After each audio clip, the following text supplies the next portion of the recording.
So a lot of us, or a lot of the problems that we are having in the society, mashida mingi yenye tumekuwa nayo, they are coming out of what you call us as a society being on autopilot. AKA, we are doing so many unconscious choices without even thinking. So a lot of the choices that we are making, we don't even think about them. It's unconscious choices. You have an unconscious choice to be married. I just spoke to someone on the phone. Maybe they are watching, maybe they are or they are not. I don't know. Maybe they are. And they just told me that they are pregnant. And I said, congratulations to them.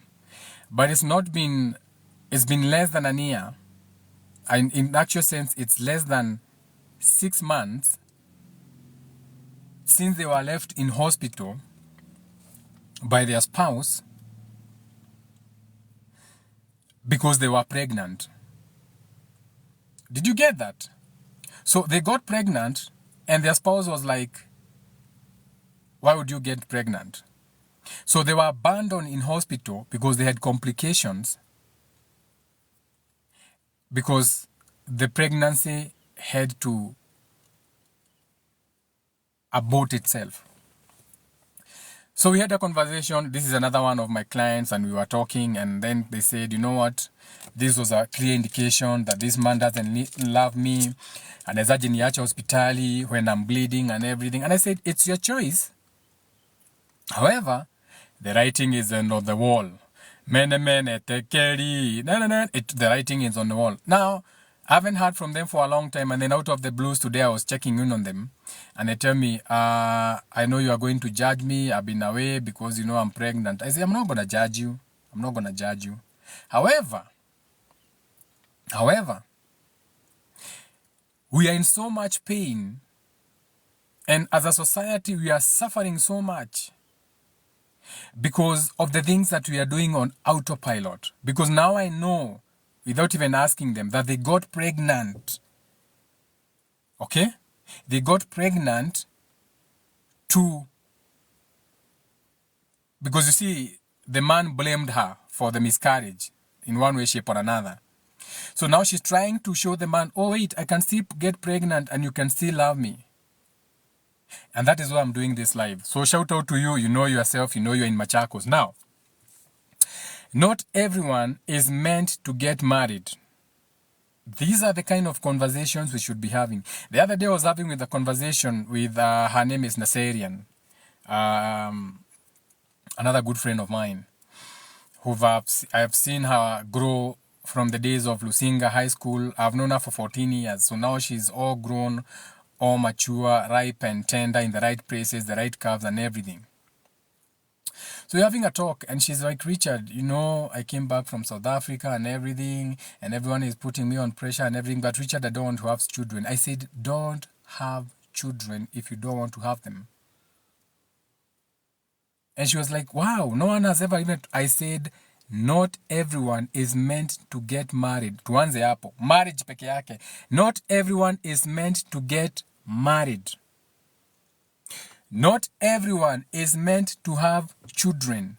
And these are the shifts that we need in our society to heal. We cannot have people walking, people who are damaged themselves, and now they are bringing more demons into this world. So we are not healing. Back in the days, not so long ago, when people were going through, observe the animals, observe your animals. When your animal gets sick, haikulangi, inakatanga chakula. That is how you know your animals are sick. Unasikia, umbo yangu haikuli, imekuwa mgonjwa, so they don't eat, they refuse to eat. The donkey refuses to eat. Inenanga mahali, inakula nyasi, inalala hapo 2 or 3 days. You may think the donkey is dead. Then when it has reset, it walks up and walk. Shout out to the talking donkeys. Now, so as a society now, we should be in a position whereby some of these people need to heal first. And shout out to all the people out there who are doing all the hard work. Okay? So many people's lives, most of us, Well, not me. I'm growing my wings. We are healing. Self-healers. Shout out to everyone in the comments. So many people in this world are deeply hurting because of what they did out of default expectations for the society. So for the society, you decided to get married. For the society, it was not for you. Because every time you go home, your mother, your shosho nakwambia ati ndugituciarire kana kamwe ndigatumage tari gakandutira tari rugu. What kind of nonsense is that? Ati siuzae tu kamtoto nionange kakutuma duka. We are in a world of online shopping. You shop online, chakula na kupata kwa nyumba. So ndio naambianga, please update with the world. Usikue mtu 2024 unakuja kuniuzia Mercury. Don't be the person in 2024 unakuja kuniambia ati sijui uko na mae fulani and it is worth money na ujui utapeleka wapi. Don't be conned in 2024. Don't be a child who's conned for gold in 2024. Ati umeuziwa kufuri. Hiyo ni trauma. Evolve with the world. We are going to a world where it is online shopping. Kwa hivyo kusema tuache nizae katoto nionange kakutuma kwa duka, hiyo ni ujinga uko nayo. You need to heal first.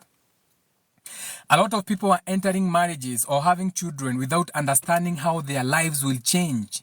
Children change you. Shout out to all the bachelors out there who are healing and doing all the energy works. Your child can stop you from moving from one town to another based on education.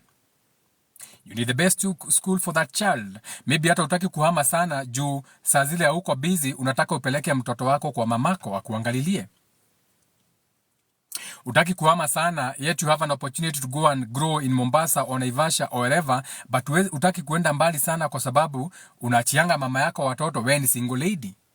So based on the society, based on pleasing the society, autopilot, unconscious decisions, most of you are in marriages. Most of you have children.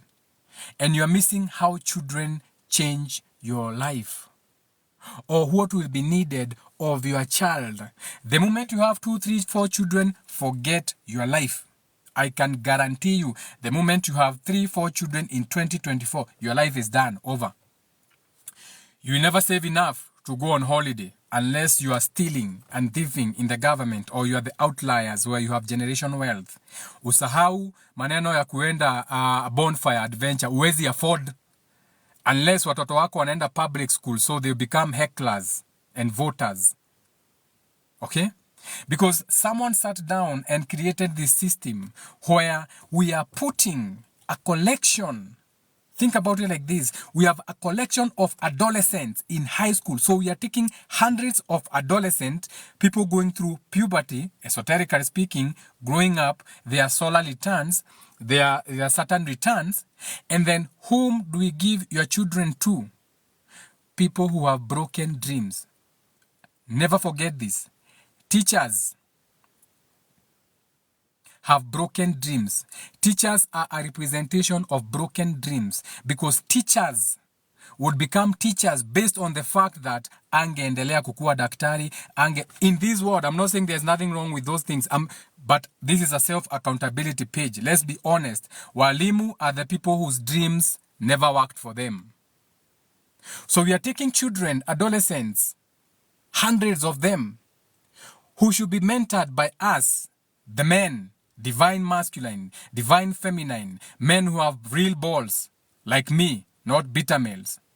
So these youth should be mentored on how to deal with life. But we are taking these youth and giving them to teachers. Like I said, no offense, but teachers are the people who had their dreams shattered. Especially the lower classes teachers. Ndio maana tulikuanga na UT, untrained teachers. Because teachers can't teach you anything. Teachers regurgitate. Teachers teach out of a curriculum. A teacher will have a curriculum designed. Term 1, teach this with examples, how to mark and how to give the points. So a teacher doesn't know shit. A teacher regurgitates. A teacher repeats. what's in a curriculum, a book. So teachers are people who have very broken dreams, but those are the people we are entrusting with your children. Marriage, relationships, children are not things to take lightly. These are responsibilities that require commitment. You have to be dedicated to raise a child. You need consistency to raise a child. You need to look at their homework. You need to know their state of mind. You need to be committed to them. And these are conversations we are not having because we are making decisions out of the subconscious, out of pleasing the society. Umekaa bila kuzaa mtoto, si tuzalie kamoja, unazaa. Aliolewa? Hapana. Si basi apate at least hata kama ni mtoto. And you're listening to that fake knowledge. Now an opportunity has come for you to scrub floors. Now you are jumping on a plane to go to the Arab countries to become a slave because you left a child home. But you did that out of society. Out of a subconscious necessity. You didn't think through it. And we have to start normalizing people not getting married. We have to start normalizing people not having children because there are people who are not fit to have children. How many people do you know that have killed their children? Maybe they didn't kill their children. Most of you are broken from how your parents raised you. You cannot communicate.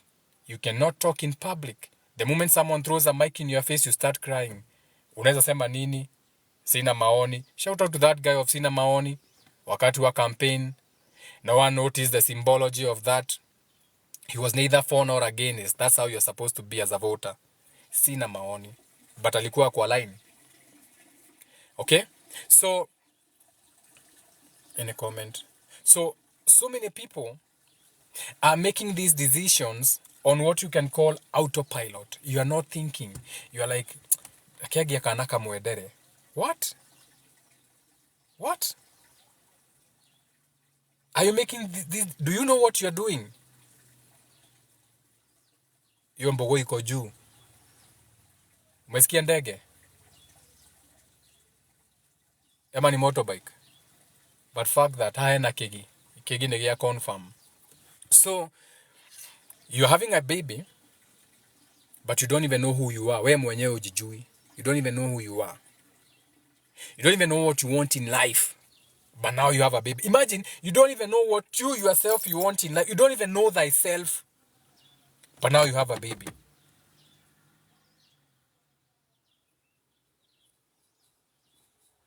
You don't even know, leave alone what you want in life. You don't even know who you are. Do you know? They are like, I don't even know what I want in life. Jenga, can you tell me who I am? We do chart readings, zodiac readings. They tell me, so kutoka na chart reading yangu, mi nafaa kuwa huyo. You get it?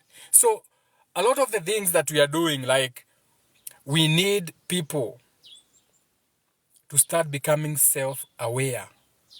We need people in their awareness. Because when you're in your awareness, now you can make what you call informed adult decisions. Because if you don't change that, mutapiga magoti mwenye anapiganga maoti mkiwa na your president, mpaka hiyo magoti yenyu itatoa damu. You never find a solution. Mutaenda therapy, you spend all your money on therapy, you never find a solution. You take all the drugs out there. Ukiambiwa uko na GSD, PTSD, QTSD, LGCD, counterbook LCD, we never find the solution. Until we start having conversations whereby we agree that this is a new world because the old thing has not been working. And we can see, we have examples. And even when you sit back and look at the examples, aka their global magical ones, their televisions and their screens and the things that they are showing us even in the movies that it's not working. So they are programming us. But kuna wenye wanajua. But them, they are working hard on becoming better versions of themselves. Because when we start doing things out of awareness, this is going to end a lot of generational curses. This is going to end a lot of what you can call generational traumas. This is going to end a lot of those cycles that are beginning because people don't understand what they are getting into. Okay? And in the process, we are creating wounds of abandonment. We are all guilty. Okay? We have been there. Okay? Shame and rejection. When you look at your father, you feel rejected. Hata yeye hajui kwa nini he rejected you. He was not ready to have you. I like giving examples with myself. When I was born, my dad was in Israel. Okay? He had gone to come back to the F-15 jet fighters. My dad retired from the Kenya Air Force. Hiyo time ilikuwa inaitwa 82 Air Force. Nyanyuki Air Base. Wakaenda Laikipia, wakakuja Isli. He was in Embakasi. One Mudhaka. One of the best jet engine teachers in the world. But he has so many wounds from his mother. He's such a wounded man. He couldn't even become the greatest version of himself. So, maybe I stopped my father from becoming the best version of himself because when he was in Israel and he learned that my mother was pregnant, and in quotes, maybe my mom was not the working class, because my mother alikuwa ameandikwa kwa butchery ya my shosho, my father's mom alikuwanga na butchery Kangemi. So mamangu alikuwa ameandikwa hapo. Is how maybe you go and you shag your house girl or kitu kama hiyo. So those wounds of abandonment, shame and rejection have followed my father and they have been extended to me. So maybe they could have ended a lot of generational traumas and curses if they had known about this. And maybe a lot of you are going to do that now after listening to this live. Because life is not about what you are supposed to do. We go through life thinking that we are supposed to. Life is about knowing who you are and what you are actually meant to do in this world. What are your gifts and talent from your creator? Not what you are supposed to do. Unajua unafaa uzae mtoto ule. Fuck you. Si hata uzae. Unajua unafaa kuishi hivi. No, I'm not supposed to do those things. I'm supposed to know who I am. Comments. Ama nyinyi wote ni watu wa kanisa, bora kanisa. Wacha nione. I see. You're just liking the live. You're not even interacting. Another mere 9,000 likes. So I'm ending the live. Anytime I'm below 10,000 likes, I end the live. Stafanya hivi. I not be casting